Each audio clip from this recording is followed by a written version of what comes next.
મકાઈનું ખેતર ખૂબ જ ઘનું હતું. મિન્ટુ ચકલી આખો દિવસ મહેનત કરીને પોતાનો માળો બનાવી લે છે. મિન્ટુ બોલી, સારું થયું કે મારો માળો બની ગયો. હવે મારા ઈંડા અહીં સુરક્ષિત રહેશે. અને પછી બીજા દિવસે મિન્ટુ ચકલી ઈંડા પણ મૂકી દે છે અને તે ખૂબ જ ખુશ હતી. તે મકાઈના ખેતરમાં માળો બનાવવાનો એક ફાયદો પણ હતો કે તેમને દાણા શોધવા માટે દૂર જવું પડતું ન હતું. તે ત્યાં જ ખેતરમાંથી દાણા ખાઈ લેતી અને પોતાના ઘોંસલામાં જઈને ઈંડા ઉપર બેસી જતી હતી. મિન્ટુ ચકલી દરરોજ ગણતરી કરતી હતી કે ક્યારે ઈંડામાંથી બાળકો બહાર આવશે.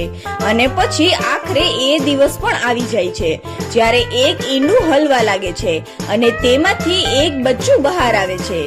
પછી બીજું ઈંડું પણ હલે છે અને તેમાંથી પણ એક બચ્ચું બહાર આવે છે. મિન્ટુ ચકલી પોતાના બાળકોને જોઈને ખૂબ જ ખુશ થાય છે.